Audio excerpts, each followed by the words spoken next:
नौजवानों के हाथ में है हिंदुस्तान का मुस्तकबिल।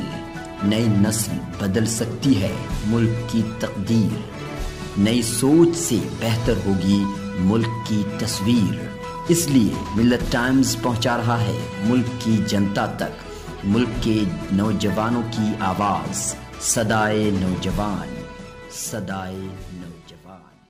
मैं मुनव्वर आलम, मिल्लत टाइम्स के स्पेशल प्रोग्राम सदाए नौजवान में आपका स्वागत है। इस प्रोग्राम में हम ऐसे नौजवान की आवाज़ को आप तक पहुंचाते हैं जो समाज में, तालीम के मैदान में, सियासत के मैदान में सरगर्म होते हैं। जी हाँ, आज हमारे साथ हमारी ख़ास मेहमान हैं एडवोकेट नाज़िया इलाही खान। आप सुप्रीम कोर्ट की लॉयर हैं, सोशल एक्टिविस्ट और बीजेपी लीडर भी हैं। आपका बहुत बहुत स्वागत है। अस्सलाम वालेकुम।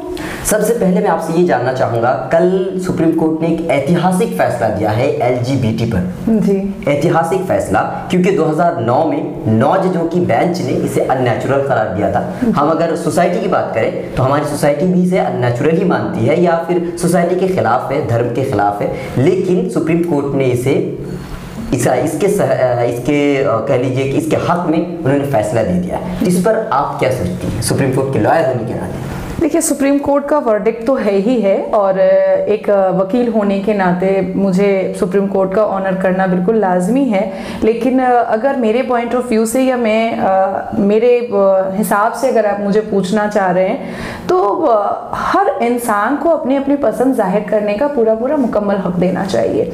ज़रूरी नहीं है कि मैं लड़की हूँ तो मुझे लड़का ही पसंद आए, ज़रूरी नहीं है कि कोई लड़का है तो उसको पुरुष नहीं पसंद आ सकता है, या उनमें ऐसी कोई कमियाँ होती हैं जो वो अपोजिट पार्टनर को सेटिस्फाइड नहीं कर पाए, तो ये भी तो एक गुनाह है। आप समझ लो कि अगर कोई मर्द है जो अपने पार्टनर को वो खुशियां और वो प्यार ना दे पाए मुकम्मल तरीके से जिसका उस औरत को हक है, तो ऐसे में किसी औरत का या कोई लड़की जो अपने हस्बैंड को, अपने मिजाजी खुदा को वो प्यार ना दे पाए जो एक मिजाज खुदा का हक होता है, तो ऐसी सूरत में अगर ये वर्डिक्ट आया है तो मुझे लगता है कि हम लोगों को बाहें फैलाकर इसका स्वागत करना चाहिए।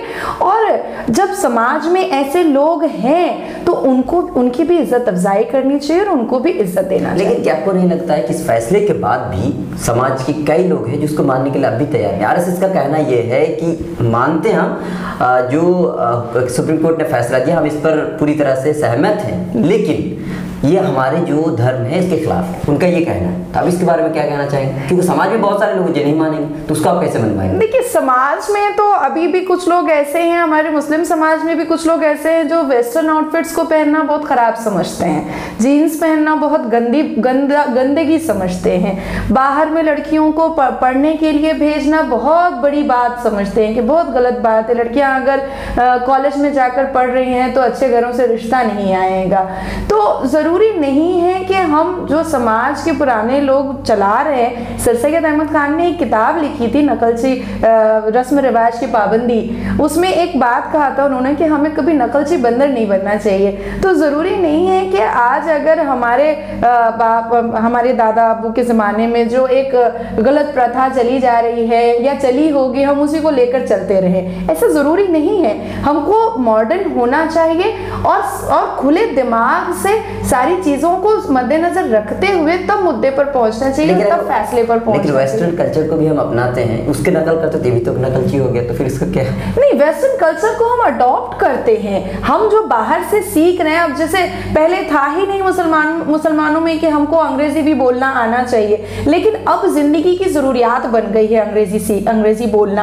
आज मैं नाज़िया इलाही खान हूँ, अगर मैं सुप्रीम कोर्ट गई हूँ और मैं कहूंगी कि नहीं मैं तो उर्दू में ही बोलूंगी, तो वो तो चलेगा नहीं। तो जैसे जैसे जरूरत बढ़ रही है, necessity is the mother of invention, जरूरत इजाद की माँ होती है। तो ये जरूरत बन गई है कि हम अंग्रेजी सीखें, ये जरूरत बन गई है कि गाहे बगाहे हमको कुछ ऐसे लिबास भी पहनने पड़ते हैं कि हमको समाज के सामने आना पड़ता है, हमको ऐसे तैयार होना पड़ता है। तो उसी तरीके से अब समाज की ये जरूरत है कि उन लोगों को भी उनके राइट्स, उनका हक और उनका एक इंडिपेंडेंस जो जगह है वो उनको मिलना चाहिए, उनको इज्जत मिलनी चाहिए। जो सुप्रीम कोर्ट ने दिया है, लेकिन साथ साथ जो उन्होंने पशु पक्षियों के साथ जो हो रहा है या जानवरों के साथ जो भी एक चीजें आ रही है, उसमें जो धाराएं हैं वो रहेंगी, वो बिल्कुल रहेंगी। तो चारों तरफ से समेट कर वर्डिक्ट आया है। और कल जब ये वर्डिक्ट सुनाया जा रहा था तो मैं सुप्रीम कोर्ट में ही थी, मैंने भी सुना है और मैंने इसको बहुत ऑनर किया है। और ऐसे समाज में जो लोग थे उनको भी समाज में एक इज्जत मिली है। जो लोग खराब नजरों से देख रहे थे या डेफिनेटिव वर्ड यूज कर लेते थे, क्योंकि हर इंसान का एक जज्बात होता है, हम किसी को अगर गलत तरीके से बोल दे, जैसे कॉन्स्टिट्यूशन में है कि हम किसी प्रोस्टिट्यूट को भी प्रोस्टिट्यूट नहीं बोल सकते हैं, हम उसको इस तरीके से, वो उनका कारोबार है, वो उनको करना पड़ रहा है, किस मजबूरी की वजह से करना पड़ रहा है वो तो हमें नहीं मालूम है। तो कॉन्स्टिट्यूशन के हिसाब से हर का मान्यता बराबर है और ये मान्यता सुप्रीम कोर्ट ने दिया है। आप फिलहाल बीजेपी से जुड़ी हुई हैं। बीजेपी का एक बहुत बड़ा नारा रहा है, बेटी बचाओ बेटी पढ़ाओ। जी जी जी। ना बेटी बच रही है और ना ही पढ़ पा रही है। तो अभी फिलहाल अगर बात करें तो मोदी हुकूमत में 2014 के बाद जो रेप के वाकयात हुए हैं, हाँ। निर्भया के बाद 2012 के बाद 30% रेप के वाकयात बढ़ गए। और इसमें खास करके हम बात करें तो बीजेपी के कई लीडर शामिल हैं। तो क्या आपको लगता है कि बीजेपी की हुकूमत में महिलाएं सुरक्षित हैं? इंटरनेशनल रिपोर्ट के मुताबिक उन्होंने कहा है कि हिंदुस्तान महिलाओं के लिए सबसे ज़्यादा खतरनाक देश है। आप एक महिला होने के नाते आप कैसा महसूस कर रहे हैं कि महफूज है या नहीं है? देखिए, आपने पहला वर्ड कहा कि ना बेटी बच पा रही है ना बेटी पढ़ पा रही है, तो शायद आप जिस मेहमान को लेकर बैठे हैं वो भी बेटी ही है, और ये बेटी बची हुई भी है और ये बेटी पढ़ी हुई भी है।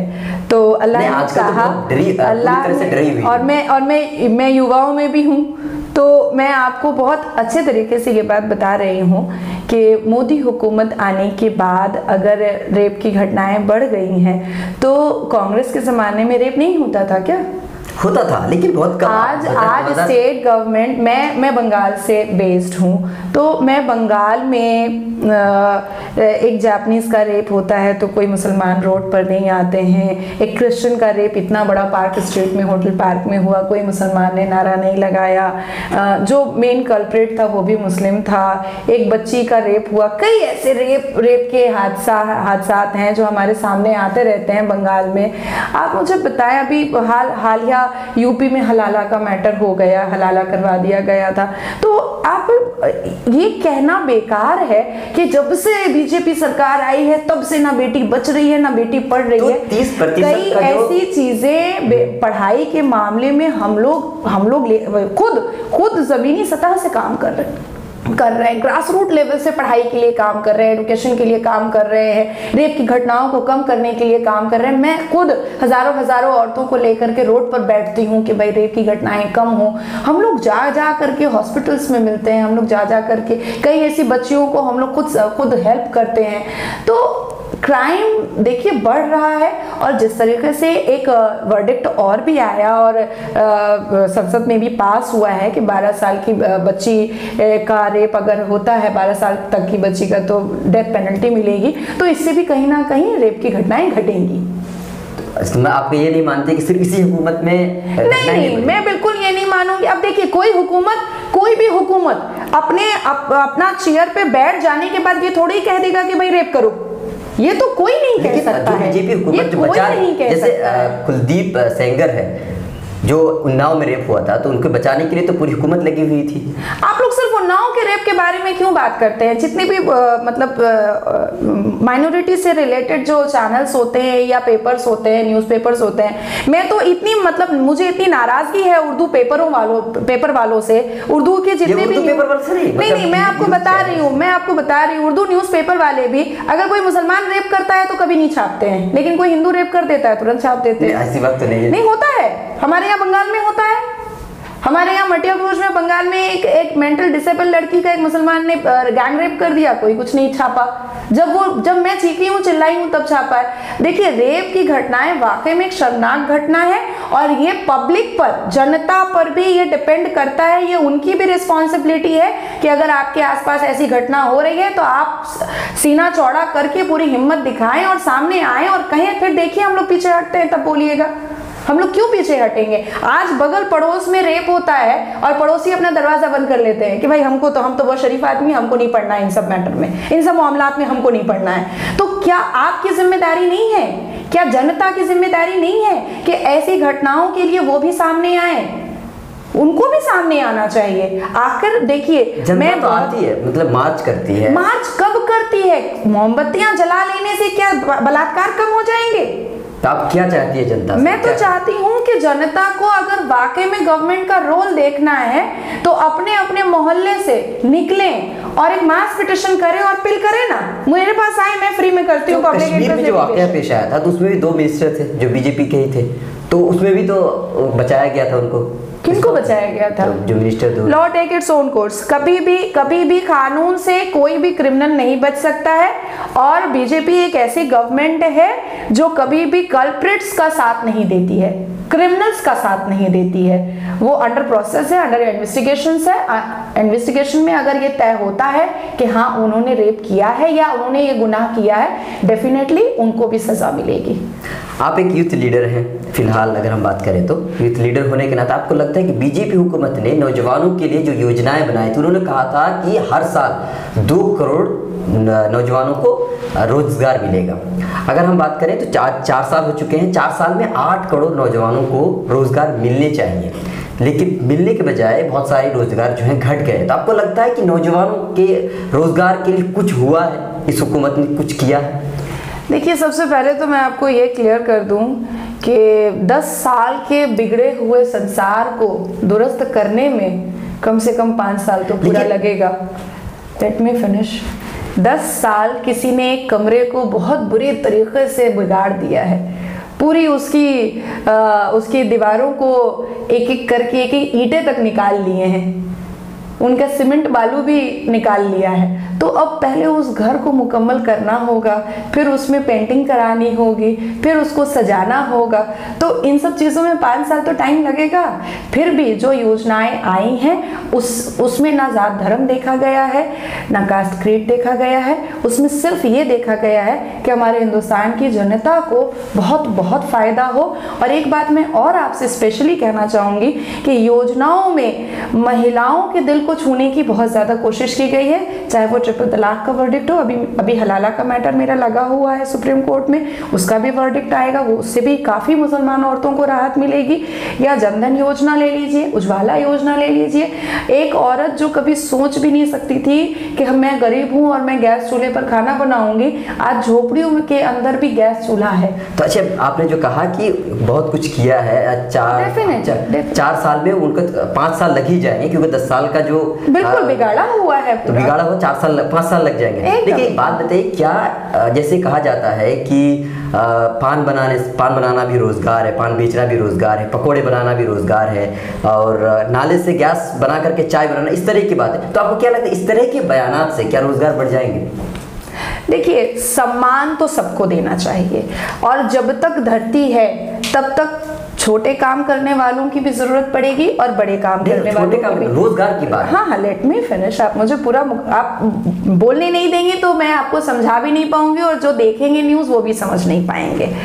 तो मान्यता सबका है। एक इंजीनियर का जितना वैल्यू है उतना ही ड्रेन साफ करने वाले का भी वैल्यू है। अब आप कहेंगे ड्रेन साफ करना कोई रोजगार है? मैं कहती हूँ कि वो सबसे बड़ा काम है। आज हमारे घर में जब कचरा वाली आती है तो हम लोग बोलते हैं मम्मी दरवाज़ा खोले, कचरा वाली आ गई। हमको ये कहना चाहिए कचरा साफ करने वाली आ गई। तो ये भी एक रोजगार है, क्योंकि ये अगर नहीं रहेंगे तो हम कैसे क्लीन में रहेंगे?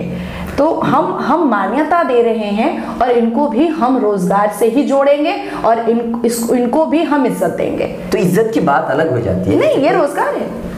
तो यहाँ इससे भी रोजगार। अरे मैं वकील हूँ, वकील होने के बावजूद भी अगर मुझे कहीं पर स्टॉल लगाने का मौका मिलेगा, अगर ऐसा पार्ट टाइम जॉब मिलेगा, मैं बहुत अच्छे पकोड़े बनाती हूँ, मैं भी बेच दूंगी, कोई प्रॉब्लम नहीं है मुझे। ये भी रोजगार है और बहुत रिस्पेक्टेड रोजगार है। हाथ फैलाकर मांगने से, और बड़े बड़े अफसरान जो 10 सालों में इतना ब्राइब्स लिए हैं, उससे बेहतर है कि हम ड्रेन साफ कर लें, हम नाली से गैस निकाल करके हम पकोड़े छान लें। वो ईमानदारी की रोटी है। ईमानदारी की रोटी ज्यादा बेहतर होती है ना कि ब्राइब्स लेने से। अभी आपने कहा कि हुकूमत ने महिलाओं के लिए बहुत कुछ किया है। डेफिनेटली, चलिए मानता हूँ महिलाओं के लिए बहुत कुछ किया है, लेकिन जो जुनैद की माँ है, जो अखलाक की माँ है, जो नजीब की माँ है, वो भी तो महिला है। तो सिर्फ मोदी हुकूमत से 1% महिलाओं को क्यों देखते, इतने सारी महिलाओं को क्यों? देखिए, ट्रिपल तलाक की जो 5 महिलाएं थीं, उन्होंने लोअर कोर्ट से सुप्रीम कोर्ट तक का दरवाजा नॉक किया। उसके बाद फिर उनके 1985 से लेकर के 2017 तक उनकी गुहार सुनी गई और तब जाके उनको वर्डिक्ट मिला। अगर उनके जज्बात को समझने वाला कोई होता तो कांग्रेस के ज़माने में ही ये वर्डिक्ट आ जाता, इतनी देर नहीं होती। अभी हम तो मुसलमान औरतों के बारे में जो एक हमदर्दी, जो एक मोहब्बत है, वो है। अगर नजीब की माँ, 1 लाख की माँ को अगर प्रॉब्लम है तो मुझे लगता है कि उनको भी सामने आना चाहिए। इससे पहले भी मेरी इंटरव्यू ली गई थी तो मैंने ये बात खुले आम कहा था कि वो आए ना मेरे पास, क्यों नहीं आती हैं, आए एक बार। नजीब मैं वेलकम करती हूँ उनका। नजीब की माँ की बात करें तो वो तो दर दर भटक रही है, सीबीआई ने भी हाथ खड़ा कर दिया। मुझे आज तक पता ही नहीं चला है कि वो किनके पास भटकी हैं। तो शायद आपके पास नहीं जा सकते। मुझे तो पता है नहीं, हजारों लोग मेरे पास आ रहे हैं, कहाँ से मेरे पास लोग आ जाते हैं। मैं बॉम्बे के लोग मुझे याद करते हैं, महाराष्ट्र के बहुत सारे केसेस में देख रही हूँ, सिलीगुड़ी के केसेस देखती हूँ, आसाम के देखती हूँ, जलपाईगुड़ी के देखती हूँ, दिल्ली की देखती हूँ। तो जहाँ से लोग जाते हैं, जहाँ लोगों को जरूरत पड़ती है उनको पता चलता है। और मैं तो अपने बारे में पूरा अपना फोन नंबर तक मैंने फेसबुक पे छोड़ा हुआ है कि भाई आप मुझे गाली भी देने के लिए कितने मुसलमान फोन कर देते हैं, गंदी गालियां भी दे देते हैं, मैं उसको भी सुन लेती हूँ, लेकिन फोन नंबर मैं नहीं हटाती हूँ ताकि किसी जरूरतमंद को अगर जरूरत हो तो वो आए मेरे पास। मैंने लास्ट बार भी यही मिल्लत टाइम्स में बैठकर कहा था कि अगर नजीब की माँ आएंगी तो मेरे लिए वेलकम है। इंसाफ सबके लिए बराबर होता है, किसी के लिए भी अलग नहीं होता है। आईपीसी, सीआरपीसी और कॉन्स्टिट्यूशन ऑफ इंडिया ने ये नहीं कहा है कि फला आदमी को हम इंसाफ नहीं देंगे और जो धाराएं बनी है वो पर्टिकुलर किसी स्पेसिफिक एक आदमी के लिए बना है। देखिए, कांग्रेस के जमाने से बीजेपी के जमाने में कॉन्स्टिट्यूशन के पन्ने बदल तो नहीं गए, आईपीसी और सीआरपीसी के पन्ने बदल तो नहीं गए, तो वो पन्ना सेम है, इसलिए इंसाफ भी सबके लिए सेम है। मेरा कहने मतलब अभी सीबीआई ने नजीब के मामले में उन्होंने कहा है कि अब इसे बंद कर देना चाहिए, ये कोई मामला ही नहीं है। तो आप वो अगर जाए भी तो वेरिफिकेशन और इन्वेस्टिगेशन शायद जो विक्टिम्स के माँ बाप हैं, मुझे तो नहीं पता है, मैं इस केस के मुद्दे बहुत डेप्थ में गई भी नहीं हूँ, और अगर उन लोगों को ऐसा लगता है कि उनको किसी भी हेल्प की ज़रूरत है तो मेरा दरवाज़ा उनके लिए खुला है, मैं मोस्ट वेलकम बोलती हूँ। मोदी हुकूमत के इस दौर में 2014 के बाद लिंचिंग के वाक़यात पेश आए। लिंचिंग के वाक़यात में कई लोग मर चुके हैं, अपनी जान गंवा चुके हैं। तो क्या आपको क्या लगता है कि मोदी हुकूमत के आने के बाद इस तरह के वाक़यात हो रहे हैं? क्या मोदी हुकूमत इसके लिए जिम्मेदार है या क्या है? देखिए, वाक़यात, इंसिडेंट और एक्सीडेंट तो जो भी सरकार बैठती है उसके सामने आता है। तो ये कह देना कि भाई मोदी हुकूमत आई तो उस घर में 2 आदमी मर गया, मोदी हुकूमत आई तो ये काम हो गया, मोदी हुकूमत आई तो वो काम हो गया।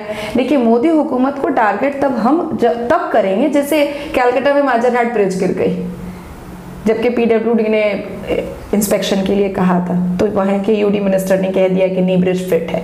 तो यहाँ पर हम टारगेट करेंगे, जहां पर उनका कोई हाथ नहीं है वहां पे टारगेट करके कोई फायदा नहीं। लेकिन आपको नहीं लगता है कि सत्ता के बाद 2014 के बाद इस तरह के वाकयात ज्यादा बढ़े? इंडिया स्पेन नहीं, आप तो फिर आपको नॉलेज ही नहीं है, आपको नॉलेज ही नहीं है। Historical rape, historical rape Nirbhaya का, हिस्टोरिकल रेप निर्भया तो कांग्रेस के जमाने में आया, गुड़िया रेप केस कांग्रेस के जमाने में आया, कामदनी रेप केस को आप 1 लाख और नजीब जी की बात कर रहे हैं। आप कामदनी जो बिहार की थी, कलकत्ते में उनके फादर टैक्सी ड्राइवर थे, आज तक उनको इंसाफ नहीं मिला। लेकिन इंडिया स्पेन के मुताबिक तो इन मुद्दों के बारे में मुझे समझ नहीं आता है कि इन मुद्दों के बारे में कोई क्यों नहीं बात करता है। क्यों कामदनी को आज तक इंसाफ नहीं मिला? क्यों कामदनी के लिए कोई नहीं कह रहा है कि सीबीआई रिपोर्ट किया जाए? क्यों हेल्थ का डिपार्टमेंट श्रीमती ममता बनर्जी के पास होते हुए भी उनका डेथ सर्टिफिकेट कामदनी का इशू कर दिया गया? क्यों कामदनी का 3 बार रेप हुआ लेकिन पुलिस ने नहीं पकड़ा? क्यों गुड़िया रेप केस हुआ?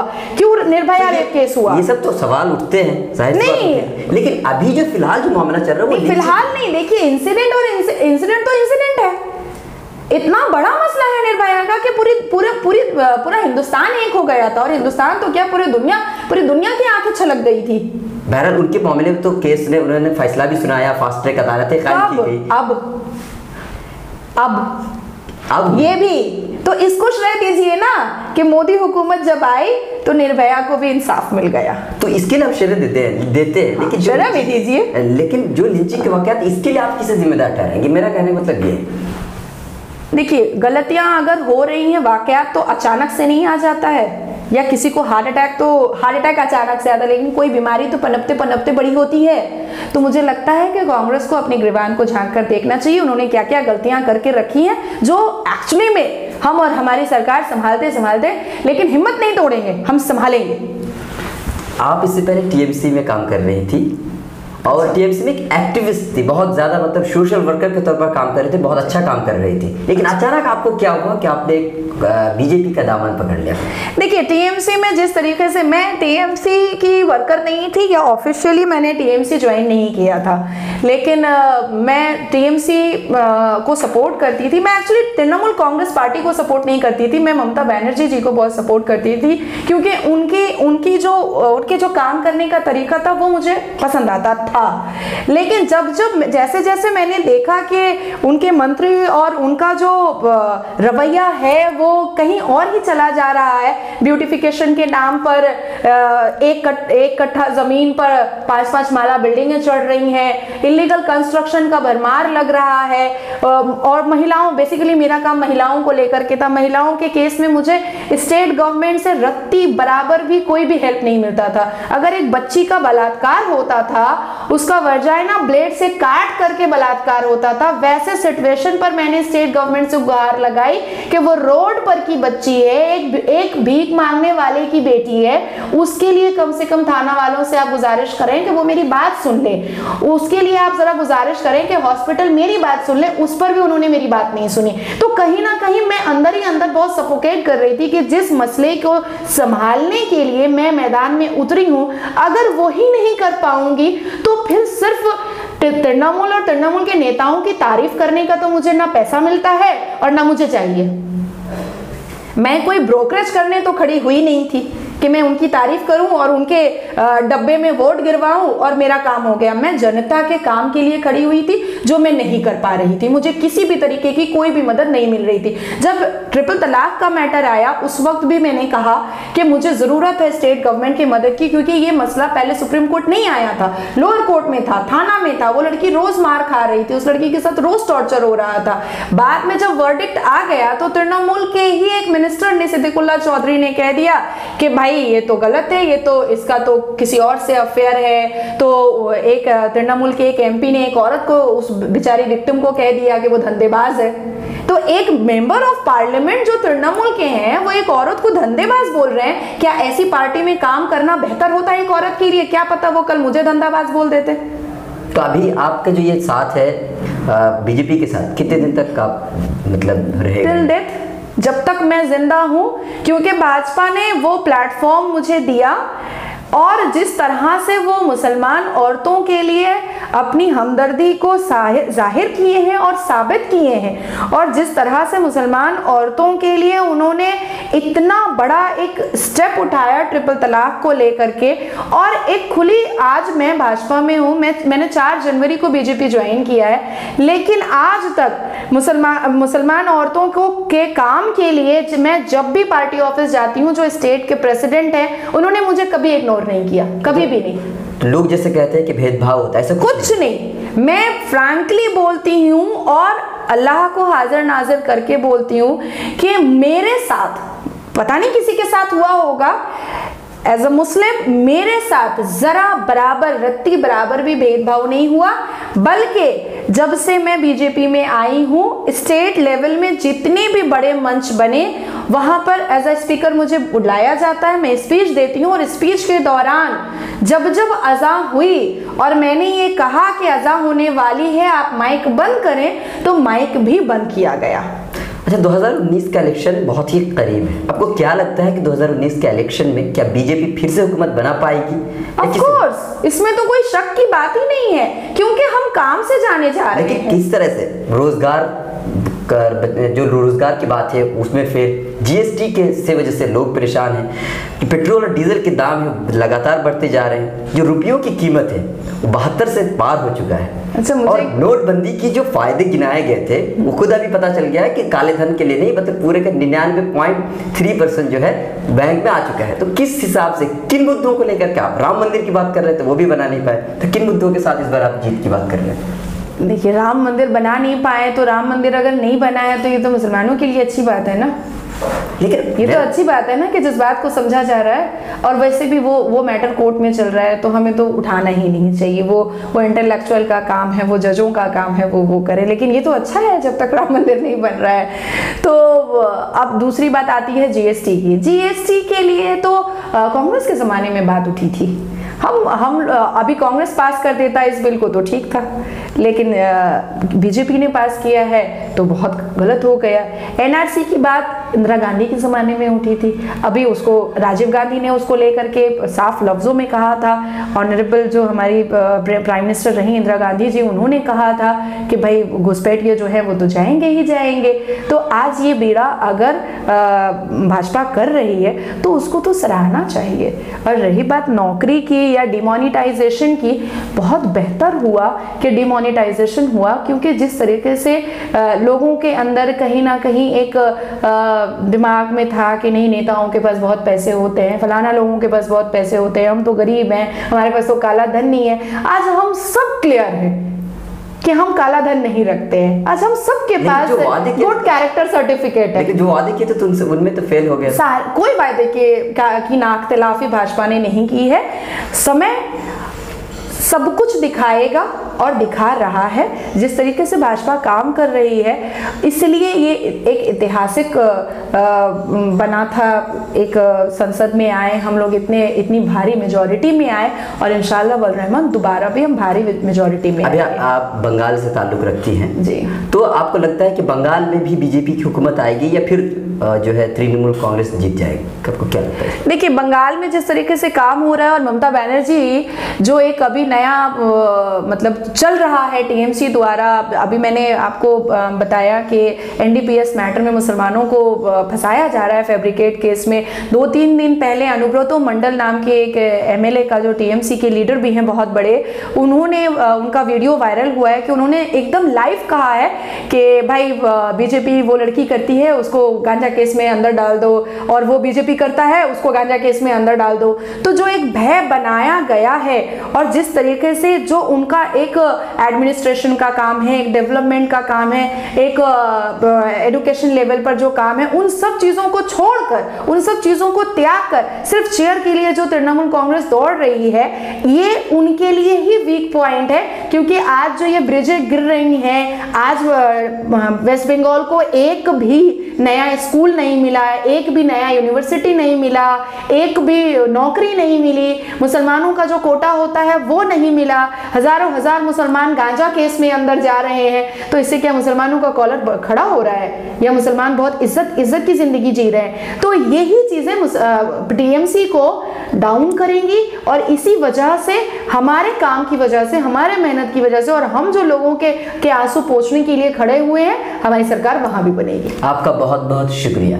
नाज़रीन, तो ये थी एडवोकेट नाज़िया इलाही खान, जो कि सुप्रीम कोर्ट की लॉयर है। ताज़ा तरीन खबरों के लिए लॉग ऑन कीजिए www.millattimes.com। मिल्लत टाइम्स की मज़ीद वीडियोस देखने के लिए यहाँ क्लिक करके सब्सक्राइब करें और बेल आइकन को ज़रूर दबाएं, ताकि आपको हमारी हर वीडियो का नोटिफिकेशन मिल सके।